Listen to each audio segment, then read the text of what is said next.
Welcome back to the channel, 3C's of me, where we discuss conviction, cognition, and coffee, not necessarily in that order. Hey, I wanted to tackle this random question that came to my mind today. And where did gangs come from? I'm not really gonna get into that so much as the other stuff that came with it. Gangs are weird. You can't really readily define what a gang is with a definition that fits everything that we know them to be. It's kind of like one of those things. It's like you just know what it is. Like, does it have the characteristics of a gang? Well, it's a gang. It's probably a gang. Yeah, it is.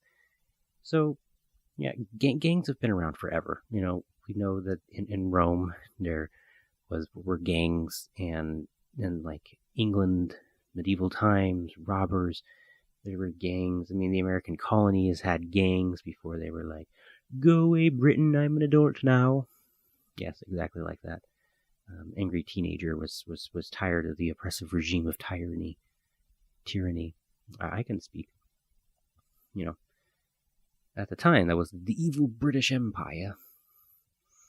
Anyway, so are gangs still a big deal these days? I mean, we don't hear a ton about them, but a significant amount of gun homicides are gang and drug related, but it's kind of fallen off the radar. Now we kind of talk about with guns, it's about the mass shootings, right? Those are the big deal. And assault rifles that civilians can't own. Isn't it interesting that people are so interested in the assault rifles being used to do mass shootings? Because civilians can't own assault rifles, but civilians are the only ones doing mass shootings. Oh, my brain hurts.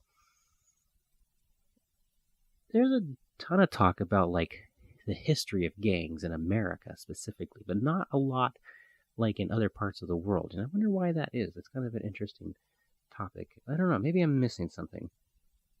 I just read this story though about a kid who was involved in a gang in El Salvador. He came to America, he got out of the gang, and then he got back into the gang, and then he wanted to get out again. So he went to the authorities, and normally that's supposed to be hey, I'll tell you about these things and you give me my freedom and stuff, except that didn't happen at all. And now he's facing deportation back to El Salvador, even though he came to the country legally. So, wow, that's weird. But basically, if they deport him, the gang's going to kill him. If they don't deport him, and he can go free, well, the gang's going to kill him, because the gang exists here and in El Salvador. So, wow, that sucks. That's crummy. Why do gangs exist? Why is this even a thing? You may think that gangs are only a big city problem, but I live in a pretty smallish medium town and worked with kids that have been involved in gangs. What? In tiny towns, rural towns. It's not just Los Angeles and Chicago. They're everywhere, And one gang, you can be affiliated with a single gang across countries. This is just crazy. Why? This is so weird. These things are happening all around us, and it's we don't really do anything about it. I work in the nonprofit sector, and let me tell you, people, nonprofits and charities are not going to cut it. They can't do all the things that need to be done. And I've worked with the government. I've watched very closely how the government does things. The government can't get anything done in an efficient way. So what do we have here? We have nonprofits and charities getting the scraps from society as far as income and then money. And they're expected to do the work that no one else wants to do. But a nonprofit, if it starts to make money, and then it's condemned. People criticize it because I'm not giving away my money for them to become a corporation.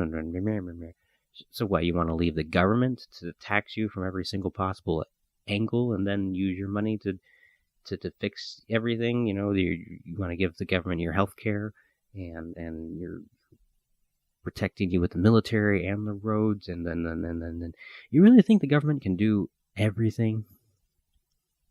If you don't trust a nonprofit that's out there trying to end human trafficking or build wells or end homelessness or purify water, why would you trust the government to do that kind of stuff when the government's more corrupt than nonprofits? Is the government even responsible for any of that? Is the government responsible for ending violence? When the government is the epitome of violence if you don't pay your taxes and follow the law. Where's the line between becoming tyranny when you're protecting your people from tyranny? So why do people get into gangs? Well, I would say that's because there's problems in the communities that they live in that are not being addressed. It's as simple as that. There are things wrong with people and where they live, and gangs give food and money and belonging and protection and etc., etc. There's something they're lacking, and the gang can give it to them. And there's gangs in every single ethnicity, so it's not a race thing. They've existed forever, so it's not like an American oppression, white privilege thing. So what is it? Gangs form these sub-communities because their home community is failing somehow. Lack of jobs, poverty, domestic abuse, pressure from other gangs, loss of interest in school or failing in school, lack of parental support, negative peer support.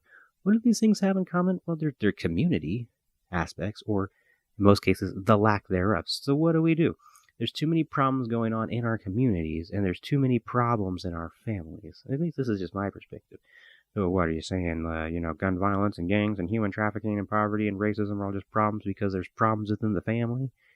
Well, maybe. I can't prove it, but it's an argument that could be made. Let's take a logical approach. There's the country. It's run by government. That government is run by individuals. Individuals have beliefs. So if people have belief and people run government, then belief plays a role in how government works. That argument can only be invalid if you can prove that A, people don't believe things, or B, people do not run the government. If those two premises are false, then, well, we're in the matrix and life is meaningless.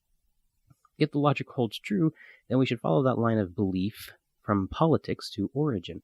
So Congressman Joe Schmo has this belief, and his belief informs his way of doing things, and that's what congressmen do, and he developed those beliefs through existing as a human being on this planet, subject to genetics and environment. His family and his community shaped his beliefs, and then he had experiences that molded them and hopefully developed them, and now he's congressmaning and doing the things that congressmen do. So if you believe that there is a problem with the Joes and the Jane Schmoes in government, then you most likely believe there is something wrong with their beliefs, and there's a direct representation of who they were born. That is a direct representation of who they were born to and where they were born and what they've experienced in life. So of these three things, what can we control? Well, we haven't reached the event horizon that allows us to recode DNA at will. God help us if we ever get there. So we can't control the genetic makeup of a person yet. Until then, how can we control or shape belief? Well, if they're struggling to survive in their environment, that's something that we can change. This video is probably going to be 2 parts, so I'm going to stop there, and we'll just go to the next video, part 2. Thanks for watching.